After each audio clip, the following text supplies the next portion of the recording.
How many of you guys have heard of the Great Reset? Or the Great Reset, as Klaus Schwab likes to call it. All right, a few. So that's good. Well, we'll talk a little bit about a few of the different elements. This is a subject that you could spend 2 weeks on and only scratch the surface, because the Great Reset intends to transform every element of our lives. But as we go through, I think this is an important quote from Scripture to remember. Jesus told us that he that is not with me is against me.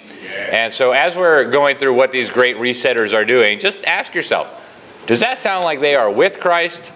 Or the other option is against Christ. There are only two options. There's no neutrality or anything like that. And I think the answer will be very clear by the time we get to the end.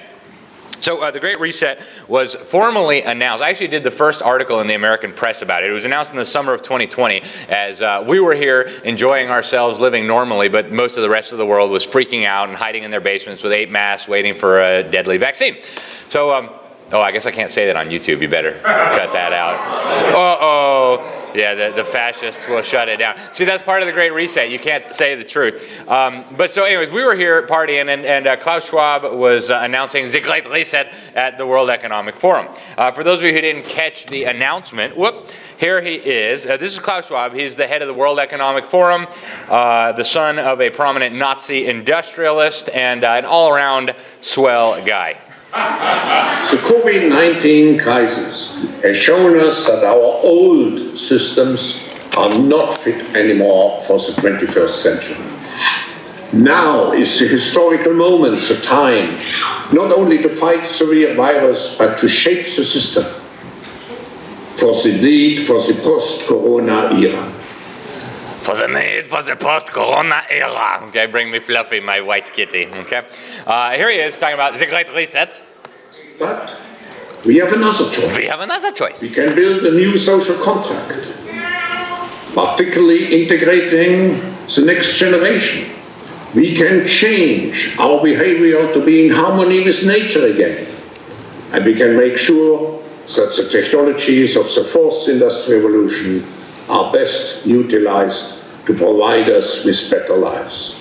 In short, we need a Great Reset. Okay, good. Just give the guy a little mustache. So you heard him talk about the fourth industrial revolution, or the fourth industrial revolution. It's going to be wonderful. And we'll talk quite a bit about that today, as much as we have time for. But Klaus Schwab and his buddy actually wrote a book about the Great Reset. And in it, they say some incredible things, right? COVID was such a big deal that the old world is never coming back. In fact, we're going to measure history going forward, not from before Christ and Anno Domini, as we do now. It'll be BC will mean before coronavirus, is what he says in his crazy book. True story. Yep. So BC will be before coronavirus, and there will be no going back. So people assume we are just going back to the good old world, which we had, and everything will be normal again in how we are used to normal, in the old fashion. This is, let's say, fiction.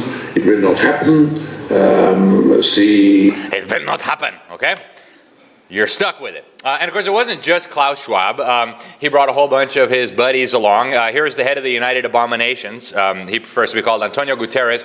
Before becoming the Secretary General of the UN, he was actually the head of the Socialist International, the world's largest alliance of socialist and communist political parties, many of them with the blood of millions of innocent people on their hands. So perfect choice to run the United Nations. And here he is at the announcement for the Great Reset, talking about how great it's going to be.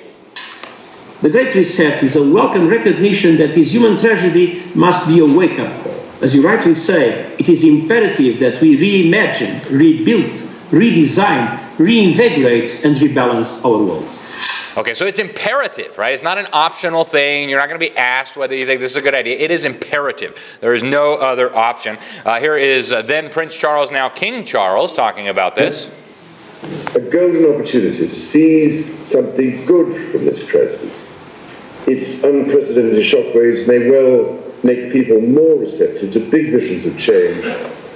And global crises like pandemics and climate change know no borders and highlight just how interdependent we are as one people sharing one planet. Oh yes, global crises. They're perfect, right? And here is the head of the International Monetary Fund, also talking about how great it's going to be. History would look at this crisis as the great opportunity for reset. All right, it's going to be a great opportunity for a great reset. And so, crisis. We keep hearing this crisis over and over again. And last summer, I was asked to prepare a talk on how they were going to implement the great reset. We won't have time to go over that today just because we won't have time. But what I did was I said they're going to use crises because this was very obvious. In fact, I said they were going to use a polycrisis. They're going to start all these crises at the same time. They're going to merge into one mega crisis, and they're going to tell you the only solution is to give up all your freedom and submit to the Great Reset.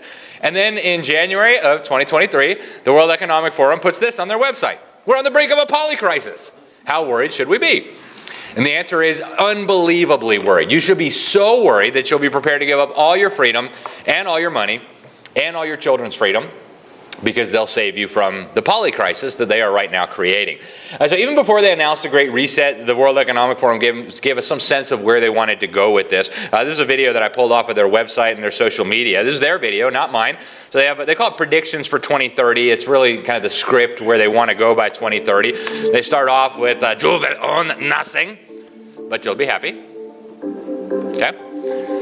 So who owns nothing, right? Prisoners, slaves, cattle, and serfs. You're going to have to rent everything. So obviously someone's going to own stuff. It just won't be you. Okay? The U.S. won't be the world's only superpower. We're watching the controlled demolition of our nation right now. We'll have a handful of governments like China dominate. We'll talk about that tomorrow. They claim they're going to 3D print your organs. I suspect they won't. They think there are way too many of us as it is. Last thing they want is to keep you around. No more steaks, guys. Sorry, cows are bad. Okay? No more cows, right? Yeah, cows are bad for you and the environment, so you got to eat bugs. 1 billion people will be displaced by climate change. So you thought 6 million illegals during the last couple of years of the Biden administration was bad. Wait till 1 billion show up. And by the way, you got to welcome them and integrate them. That gas you exhale, as Willie Soon just explained, carbon dioxide, totally deadly, toxic pollution. But if you pay a tax to the UN, they'll control the temperature properly. Yeah, we're going to go to Mars and find aliens. We'll save that talk for another day. Whenever Hal asks me, I'll talk about aliens. Right. But that's them, not me, right? Aliens. I don't think they're aliens, by the way. But anyways, that's their vision for 2030, right? You will own nothing. You have to rent everything. No more steak. And they're really serious about this. And so the way they're going about this, Klaus Schwab is the front man for this. By no means should he be seen as like the brain or the mastermind. He was recruited by Henry Kissinger, who was recruited by David Rockefeller, who was recruited by Satan. And so you kind of see the chain of command here. But Klaus Schwab says we're going to capture all the key systems. Listen. So we have defined 15 key systems for the world. For example, the future, shaping the future of digital industries, shaping the future of the financial monetary system, shaping the future of health system, shaping the future of socially inclusive countries, shaping the future of education, and I could go on and on. Yes, I could go on and on. We're going to control everything. Okay, so this whole idea that we're going to own nothing, they're going to reshape everything, it's not a new idea. In fact, they've called it different terms over the years. You've probably heard New World Order, right? You've heard, they were talking about the New World Order for a long time. They got now the Green New Deal. We're going to build back better, right? They do focus groups. They figure out, what sounds non-threatening. But back in the 1960s, Bill Clinton's mentor, a history professor at Georgetown University, Hal's got the book at the bookshop, so get it if you get enough camp bucks. But this history professor, who very much saw himself as part of this movement, he said he's been close to them for decades. They even allowed him to examine their secret papers for a couple of years, he said. His name was Carroll Quigley, Bill Clinton's mentor. We'll let Bill Clinton introduce him. And then, as a student at Georgetown, I heard that call clarified by a professor named Carroll Quigley. Oh yes, Carroll Quigley. So he wrote a book. He says he agreed that we needed a world government and all the rest. He said his chief difference of opinion with these guys is that they wanted to be secret, and he thought they ought to be known. So he wrote a book that Hal's got in the back. It's called Tragedy and Hope, A History of the World in Our Time. The elites really didn't like this. They had the plates destroyed, but there are some copies floating around. Hal's got one. I've got one.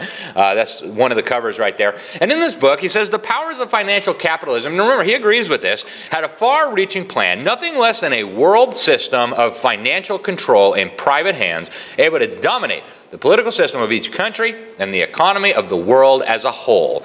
A totally controlled one world system. He says the system was going to be controlled in a feudalist fashion, right? You guys know feudalism, right? You have the king delegate some power to the lords. The lords will let you live on a piece of land, but you will own nothing. If the king or the lord demands 50% of your crops, you hand over 50% of your crops. If they demand your daughter, you hand over your daughter. If they demand your son, you hand over your son. You own nothing, basically, right? You're supposed to be happy. So the system is going to be controlled in a feudalist fashion by the central banks of the world, acting in concert through secret meetings and conferences. If we have time, we'll get into some of those. He says the apex of the system was going to be the Bank for International Settlements in Basel, Switzerland, a private bank owned and controlled by the world's central banks, which were themselves private corporations. All of that is true. Most people have not heard of the Bank for International Settlements. We'll come back to it. But before we get into the Bank for International Settlements, I want to show you their vision for the global economy that they are setting up. Here's Klaus Schwab again. He'll give you an important revelation. And I conceptualize probably for the first time what is called now the multi-stakeholder concept, which means that business leaders should not only be accountable to and serve shareholders, but stakeholders, which means all those communities who have a stake in the company. And here, of course, you have governments. Of course you have governments, right? What else would you have? So let's stop and think about this for a minute. In a free market system, we have companies. Companies are owned by people, shareholders, and the company exists to make profit for shareholders. This is the free market system. And how do they make profit for shareholders? Well, they satisfy the needs and the wants of their customers. People are hungry? Well, hey, we'll make food. People are thirsty? We'll deliver something to drink. People need a house? We'll build houses, right? That's how a free market system works. Why does the company make profit? Because that's what the shareholders who own it demand. Well, in Adolf Hitler's Germany, let's just take that as an example, National Socialism, also known as fascism, you could technically own a company, but you had to do not necessarily what your customers wanted, but what Adolf Hitler and the National Socialist Party wanted you to do. So you had to be accountable to other stakeholders, like governments. We've seen this movie before, haven't we? It didn't end very well. And it's very convenient that all the companies of the world now need to be accountable to the governments because, as Klaus Schwab will explain, he is penetrating the governments. This notion to integrate young leaders is part of the World Economic Forum since many years. And I have to say, when I mention now names like Mrs. Merkel, even Vladimir Putin and so on, they all have been young global leaders of the World Economic Forum. Well, that's convenient. But what we are very proud of now is the young generation, like Prime Minister Trudeau, President of Argentina and so on, that we penetrate the cabinets. So yesterday I was at a reception for Prime Minister Trudeau, and I know that half of this cabinet, or even more half of this cabinet, are actually young global leaders of the World Economic Forum. Wow, that's really convenient, huh? Companies have to be accountable to governments. Klaus Schwab is penetrating the governments, and it sounds like he wants the companies to be accountable to him, right? And it's not just the companies. Here he is talking about how they're going for trade unions and scientists and religious leaders and all the rest of them. If I look at our stakeholders, we have business, of course, as a very important audience, and we have politics, we have continuous partnerships with many governments around the world. And of course, we have NGOs, we have trade unions, we have all those different parts. Media, of course. Media, of course, yes. Very important experts and scientists and academia. Because if we are looking at the future, I think we should look at new solutions, and the new solutions will be very much driven by technological developments. And you even have religious leaders, right? Religious leaders, we even have religious leaders. Yes, isn't it exciting? We got everybody, right? You can hear the Pinky and the Brain laugh. What are we going to do tonight, Brain? Well, the same thing we do every night, Pinky. Try to take over the world, right? Have you guys watched that show? It's amazing. If you haven't, you should. But anyways, one of the big things they want to do now is give us all a vaccine passport. They want you to scan your QR code to be able to cross a border, to be able to go shopping, all the rest of it. So the World Health Organization is working on this right now. And for those of you who have taken your 87 boosters, or are they on the 88th booster now, or is it 89? I lost track. But for those of you who've taken all your boosters, recognize that it's not going to stop with COVID vaccine boosters. Next, they're going to have other vaccines. Next, they're going to have, well, you have a pretty big carbon footprint. I'm not sure you should be really filling up your car with gasoline, things like that. And eventually what they want to do is a communist Chinese style social credit system. We'll talk about that tonight or tomorrow. But here they are at the G20 meeting. This was in November. I was in Egypt for the UN Climate Summit. If we have time, I'll share a little bit about that. But other government leaders and business leaders were meeting over in Indonesia. And here is one of the things they agreed to do. Everybody needs a vaccine health certificate from the World Health Organization. So let's have a digital health certificate acknowledged by WHO if you have been vaccinated or tested properly, then you can move around. So for the next pandemic, instead of stopping the movement of the people 100%, which clog the economy globally, you can still provide some movement of the people. Indonesia has achieved, G20 country has agreed to have this digital certificate using WHO standard, and we will submit into the next World Health Assembly in Geneva as the revision to international health regulation. And that's done. They're working on getting it ratified now. You can still see some movement of the people. So everybody in the world should carry a digital vaccine passport, proving that you've had all the vaccines that your overlords think you need. Now, it's interesting, this whole vaccine passport, because we didn't hear too much about it before the COVID crisis, but it turns out they've been contemplating this for a very long time. I pulled this out of the National Library of Medicine. In 2018, they were thinking about vaccine passports. In May of 2019, 6 months before almost anybody ever heard of a COVID, the European Union, also known as the European Soviet, was contemplating mandatory vaccine passports for all EU serfs, they call them EU citizens, right here by 2022. They said the Commission proposes a common vaccination card and passport for all EU citizens. 6 months before anybody ever heard of a COVID. Isn't that interesting? Okay, but they're not going to stop on just giving you something for your smartphone or some sort of piece of paper. Eventually, they want you to inject it under your skin.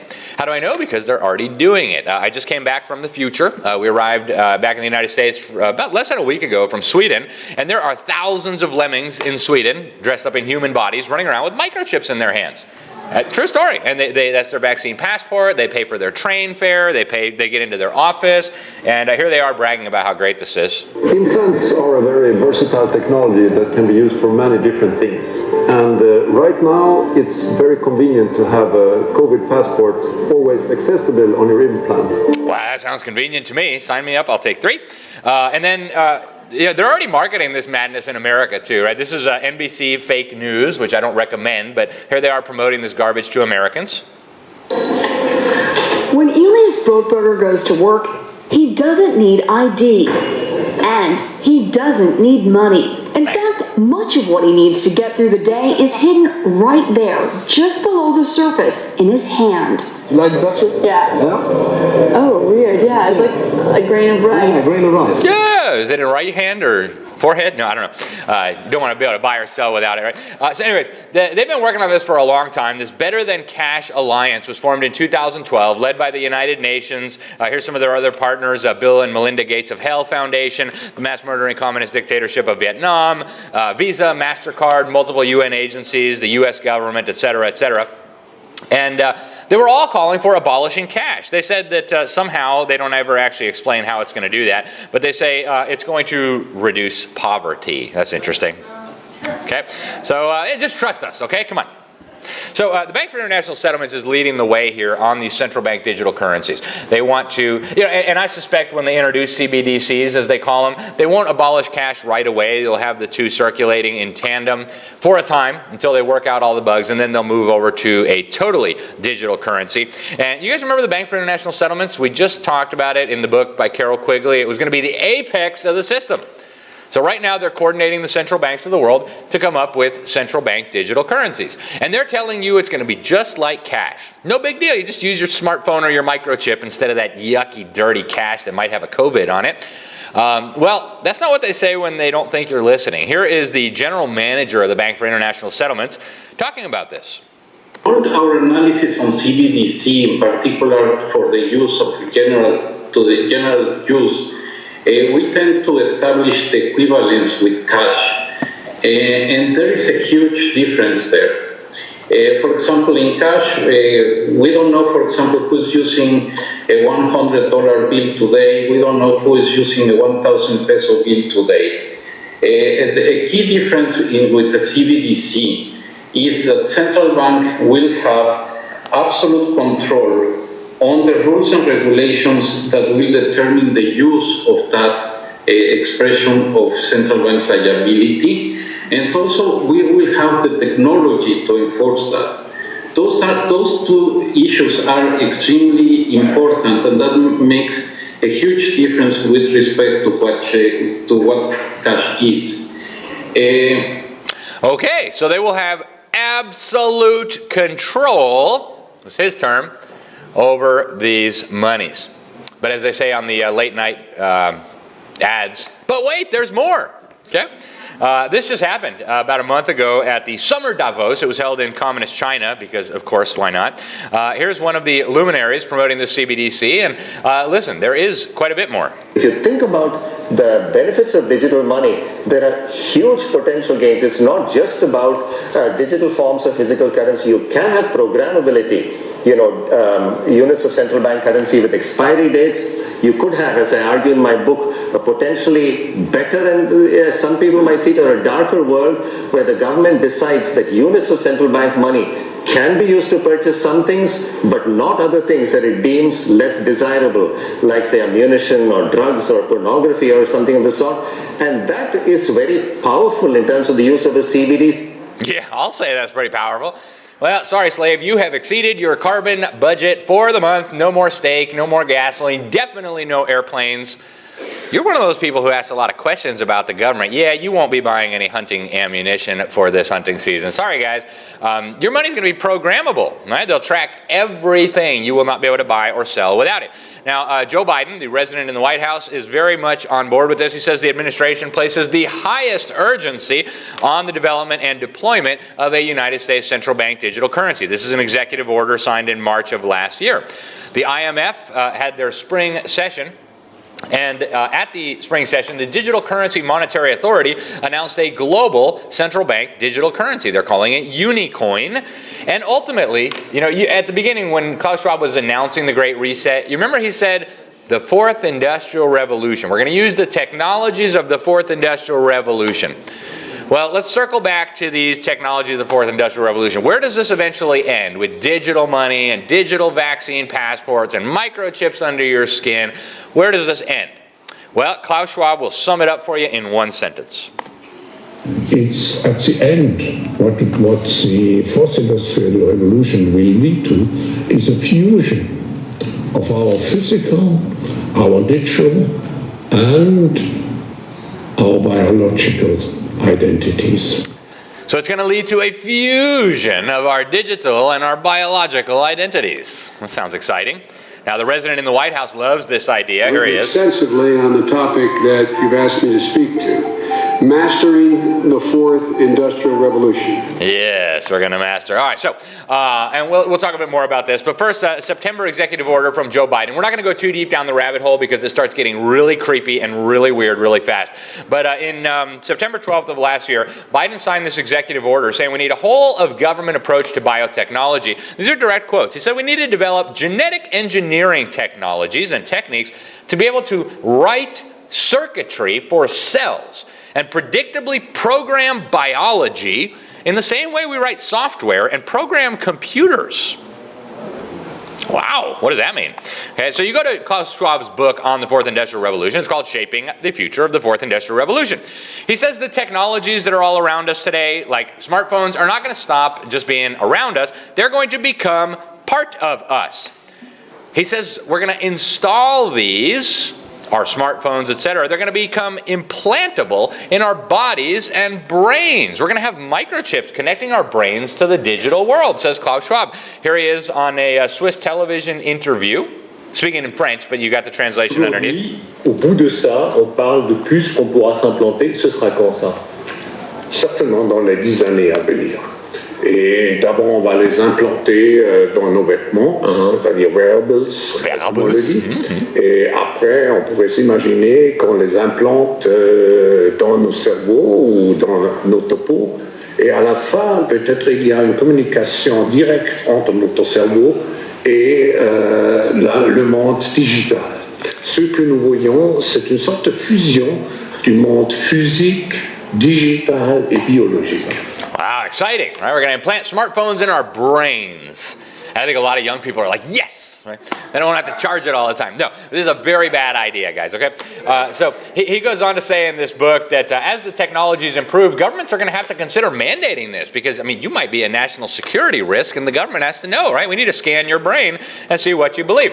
Now, let's meet one of Klaus Schwab's top advisors. He's been a keynote speaker at the World Economic Forum. His crazy work has been endorsed by Klaus Schwab, Barack Obama, the little fascist that runs Facebook, Mark Zuckerberg, all these global totalitarians, Angela Merkel, Chancellor of Germany. So here's Yuval Noah Harari. We need to reinvent democracy for this new era in which humans are now hackable animals. You know, the whole idea that humans have, you know, they have this soul or spirit and they have free will and nobody knows what's happening inside me. So whatever I choose, whether in the election or whether in the supermarket, this is my free will, that's over. That's over, okay? You're a bunch of hackable animals. You have no soul. You don't get to make choices about who your leaders will be or what you're going to get at the supermarket. Just shut up and be a robot, okay? And quit your complaining. So, you know, and we all think this is crazy, right? But they are training and programming our young people to think this is a great idea. This is a clip from the BBC, the British Broadcasting Propaganda Service. It's a show that's been seen by tens of millions of young people around the world. It's aired in, I think, 50 different countries, including the United States. It's called Years and Years. And this little girl, Bethany, she's got these very old-fashioned parents who just don't understand why you would want to be a transhuman. But she'll explain and set them straight. You see? These are interaction modes. If I use this finger, I can open all the doors at work, no ID. And if I just scan this in the shop, I can pay for anything up to £1,000. And look, Dad, Mom, I've just taken your photo. And some of the young people are like, wow, that sounds cool. Right? What about the head? Can't feel a thing. They inserted the tiniest wafer into my brain. God, look at the result. A tiny wafer in my brain. No keyboard. I don't need a keyboard ever again. You did that by thinking? It can't read my mind. Not yet, but the wafer tracks activity in the neural pathway and micro movements in the retina to predict what I'm thinking. But that is reading your mind. Oh, yeah, that is reading your mind. Whoops. Okay, now if you want to see how awesome this is, just listen. Bethany's going to tell you. It's just unbelievably amazing. So when I combine all of that, it's joy. It's joy? In my head, it is absolute joy. It is just absolute joy, okay? So sign me up. I want to be a transhuman, okay? We'll come back to that little girl if we have time. So now in the government indoctrination centers masquerading as schools, the UN has this thing called the World Core Curriculum. They say that it needs to be taught in every school in the world. It was written by that guy right there, Robert Mueller. And in the teacher's manual, in the foreword, he says something really interesting. He says the philosophy upon which it's based is in the books of Alice Bailey and the Tibetan teacher Javal Kul. Which sounds cool until you realize that Alice Bailey was the founder of the Lucifer Publishing Company.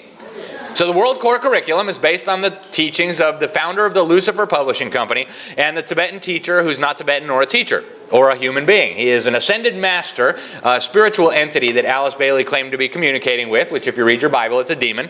And this demon was dictating these things to Alice Bailey. Now, if the global education system is based on the teachings of Alice Bailey and her demons, we ought to know what they said. So let's go to the book, Education in the New Age by Alice Bailey and Her Demons. And she says, and this is a direct quote, world citizenship should be the goal of the enlightened with a world federation and a world brain. How did Alice Bailey and her demons know we needed a world brain 75 years ago, before Google or the internet or the personal computer? Interesting. They said the problem, we got to fuse Marxism with neo-scholasticism, and we're going to use the chosen methods of John Dewey, who of course is the founding father of America's so-called public school system. So, brings us back full circle. Bill Gates of hell, right, who's a key player in all of this. He went over to UNESCO headquarters. UNESCO is the UN Education Agency. In 2004, signed an agreement. They said they were going to create global education standards, global education syllabus, global teacher training programs, and global technology systems to make it all possible. And then he came back and he started dumping millions of dollars and then billions of dollars into this atrocity that we call today Common Core. Well, here's an ad that they produced for Common Core to show you what they were really doing. States have been setting different standards for what students should know and be able to do at each grade level. What we really need are clear goals. That's where the Common Core state standards come in. The standards are consistent from school to school, and they match up against international standards too. They match up against international standards. Right? So Seattle, Chicago, Shanghai, Paris, all the kids will learn the same stuff. Now in 2019, the United Abominations brought all the governments of the world together in Beijing, of all places, and they signed an agreement on artificial intelligence in education. And I'll show you a sneak preview of the future if this continues. This is a government indoctrination center in China posing as a school. Teachers at this primary school in China know exactly when someone isn't paying attention. Man, I would have been in so much trouble. Right? But anyways, that's what they're doing, folks. And this is just the beginning, right? Right now, the thing goes on the outside of your head. The next step will be to put it actually in your head. Okay. Now, so let's switch gears now from the implantable technologies. Let's talk a little bit about their gene editing, because they're very serious about genetically engineering you and your children. They argue that God didn't really know what he was doing when he wrote your DNA, assuming God even exists. But Bill Gates knows much better. So here's Klaus Schwab again. You see, the difference of this fourth industrial revolution is it doesn't change what you are doing. It changes you. If you take genetic editing, just as an example, it's you who are changed. And of course this has... Oh, it's you who are changed when you take a genetic editing. Okay, and now here's Bill Gates of hell. He is very interested in these technologies, especially as they work in vaccines. I pulled this right off his YouTube channel. The way that's new and is promising is called the RNA vaccine. With RNA and DNA, instead of putting that shape in, you put instructions in the code to make that shape. So we're just going to write genetic instructions and inject them into you and hijack the protein manufacturing centers of your cells and instruct them to mass manufacture toxic spike proteins. What could go wrong? So, and this is just a start, folks. All right. Now, I wouldn't trust Bill Gates to clean a toilet bowl, and I certainly wouldn't trust him to develop a vaccine, partly because of what he has done over the years, but partly because of what he says, why he says he likes vaccines so much. Listen. First, we've got population. The world today has 6.8 billion people. That's headed up to about 9 billion.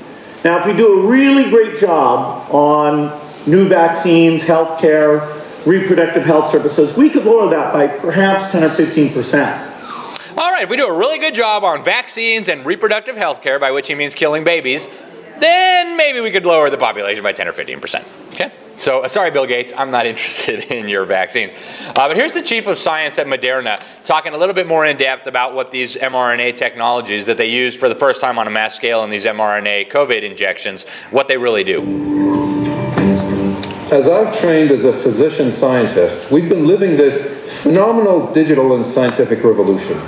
And I'm here today to tell you that we're actually hacking the software of life. Oh. And that it's changing the way we think about prevention and treatment of disease. So here's all the biology you need to know in 30 seconds. Our body is made out of organs. Our organs are made out of cells. And in every cell, there's this thing called messenger RNA, or mRNA for short, that transmits the critical information from the DNA, our genes, to the protein, which is really the stuff we're all made out of. This is the critical information that determines what a cell will actually do. And so we think of it like an operating system. And it's not just in every cell of our body, it's actually in every cell of every organism alive. It's the same. Wow, that's exciting. If you've ever used Microsoft, you know better than to let Bill Gates mess with your body's operating system. Right? All that aside, Dr. McCullough has become a friend. He's a wonderful guy. He was one of the earliest doctors and one of the most highly credentialed doctors in the world. Started sounding the alarm about the COVID injections very early on. January of 2021, he came on my show. He said, wow, there's a whole lot of reports of death in the VAERS system. This is weird. We've never seen anything like it. Somebody ought to be investigating this. Well, they didn't listen. Now he's been fully vindicated. But I interviewed him just a few months ago, and he said something terrifying about these injections. Listen. There's been a paper published from Malmö, Sweden, senior author is Yang D. Morenis, that showed that the genetic code for Pfizer gets installed into the human nucleus of the hepatoma cell line very rapidly, within a few hours. And experts believe the entire code is actually installed into the human genome. This paper has not been challenged by any other lab. We're looking for confirmation, but this is disturbing now. Since the messenger RNA for Pfizer, in a study done by Stanford, by Roken and colleagues, is permanently in the lymph nodes, at least as far as they've looked for several months now. So the genetic code, once people take these vaccines, is long-lasting. It may indeed get into the nucleus, change the human genome, and then pass down to daughter cells. That means that this could actually be passed down to the progeny of vaccinated young parents. There couldn't be worse news right now. We are hoping this vaccine would be in and out of the body. It looks like it's long-lasting, causing a tremendous amount of damage. So that's what they're doing. They're also doing other freakish things. Here we got a baby boy made from 3 parents.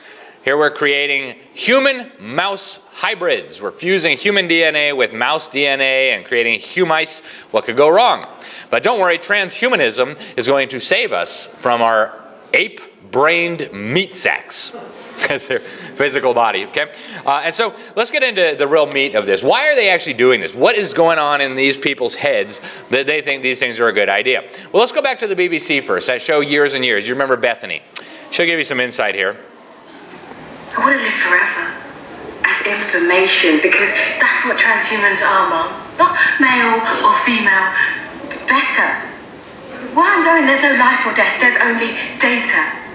I will be data. Eternal life. See, you thought the transgender stuff was the last stop on the crazy train. No way, right? We're at an early stop. They have many more. Next one is transhuman. You're going to live forever as data, right? Now, here's Ray Kurzweil, another leading transhumanist. He's the chief of engineering at Google, one of the most wicked corporations in the world. Here's his views on God. Exist? Well, I would say not yet. Not yet. We're building him. Okay, give us time. Now, back to Yuval Noah Harari. His latest book is called Homo Deus. Yuval Noah Harari is actually a homosexual activist. He's a university professor. But that's not what he's saying in this book. He's not accusing God of things. He is arguing that we are evolving into gods. Okay? And again, this book has been endorsed by all the big guys. Here he is talking about his absurd conclusions. I mean, all this story about Jesus rising from the dead and being the Son of God, this is fake news. Wait. This is fake news, okay? Jesus is fake news. But don't worry, here's the real news. Now humans are developing even bigger powers than ever before. We are really acquiring divine powers of creation and destruction. We are really upgrading humans into gods. Upgrading humans into gods. Wow. I mean, that's something, right? And if you're paying close attention here, you're probably thinking, that sounds a little familiar. All right, if you go back to Genesis chapter 3, Satan says, you will not surely die. God knows that when you eat of it, your eyes will be open and you will be like God. Literally the oldest lie in the book, recycled for modern people, and gullible people all over the world are still falling for it, okay? Didn't end well the last time. It won't end well this time. But Yuval Noah Harari takes it a step further. I mean, if you can believe the hubris of this maniac. But listen to this. Because even if you believe the Bible, the only thing God managed to create are organic beings. All these trees and giraffes and humans, they are just organic.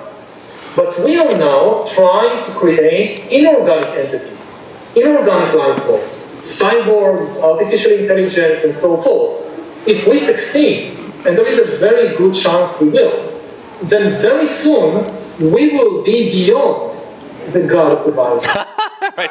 Cue the maniacal laughter. We're going to be more powerful than the God of the Bible. Okay, good luck with that, Mr. Harari. Okay. So we're not even halfway through this, so and we've only got 5 minutes left. But folks, they're going really rapidly down this path to hell, the highway to hell, as AC/DC put it. They want to create a new system of morality. I told you guys I was in Egypt a few months ago for the UN Climate Summit, and they released this report saying that the ethics and morality that evolved over thousands of years were no longer appropriate to saving the planet. Right? We got to be more Mother Earth centric. And so they actually walked up to the top of what they say is Mount Sinai. I'm not kidding. And a whole bunch of religions. They had pagans and all kinds of stuff from all over the place. And they unveiled the new 10 commandments of climate change. True story. Okay, the old system of morality is not suited anymore. They had religious leaders from all over the world. The UN helped organize this. And believe it or not, I ran into 4 of the organizers at the UN Summit, and I asked them, hey, would you guys do an interview with me? And they didn't know who I was. They're like, yeah, sure, cool. So I want to share with you just a little clip of these guys. All religions teach us to respect the creation that we have been given. And we've done kind of a terrible job of that.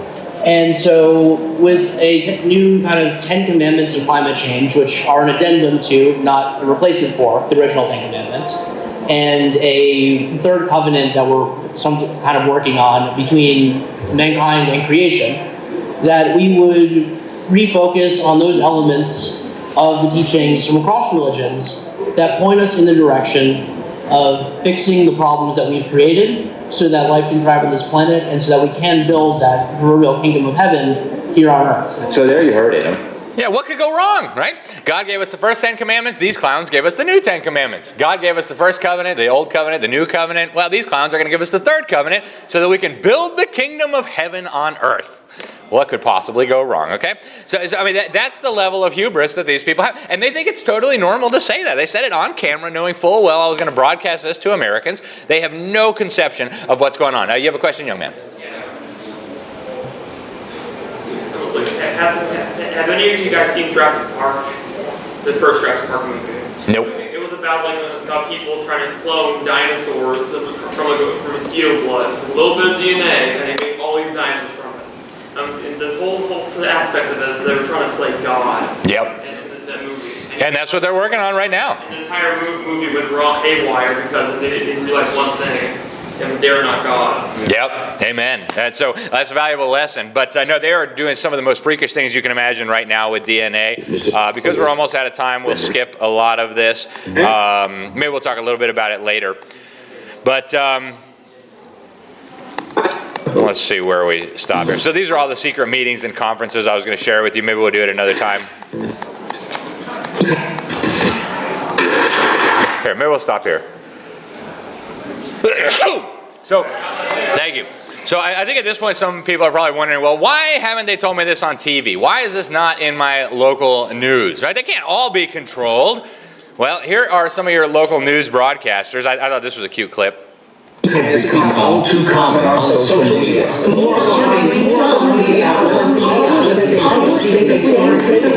Without checking facts first. Unfortunately, some members of the media use their platforms to push their own personal bias and agenda control exactly what people think. And this is extremely dangerous to our democracy. This is extremely dangerous to our democracy. This is extremely dangerous to our democracy. This is extremely dangerous to our democracy. This is extremely Notice you have Fox, ABC affiliates, CBS affiliates. This is extremely dangerous to our democracy. This is extremely dangerous to our democracy. And it goes on and on. You got hundreds of these. But so here is, this guy's Walter Cronkite. He died now, but he was at one time the most well-known, the most respected journalist in America. And I should put journalist in air quotes. Here he is getting his Globalist of the Year award from the World Federalist Association. And he says something really interesting. Their leader, Pat Robertson, has written in a book a few years ago that we should have a world government, but only when the Messiah arrives. They think that's funny. And any attempt to achieve world order before that time must be the work of the devil. Well, join me. I'm glad to sit here at the right hand of Satan. Glad to sit here at the right hand of Satan. Okay, and if you don't know who Walter Cronkite is, which I suspect some of you younger folks don't, I'll let Hillary Clinton introduce him for us. We would like to bring you a message from the First Lady of the United States, Hillary Rodham Clinton. Good evening and congratulations, Walter, on receiving the World Federalist Association's Global Governance Award. For more than a generation in America, it wasn't the news until Walter Cronkite told us it was the news.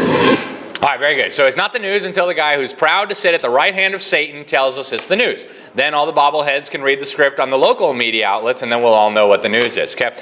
And so actually, none of this should be surprising if you've been reading your Bibles, right? Psalm 2, verse 2 tells us that the kings of the earth and the rulers are conspiring together against the Lord and His anointed one. Wow, the kings and the rulers are conspiring against God. And you can imagine, God's probably just terrified, right? What am I going to do? Oh, no.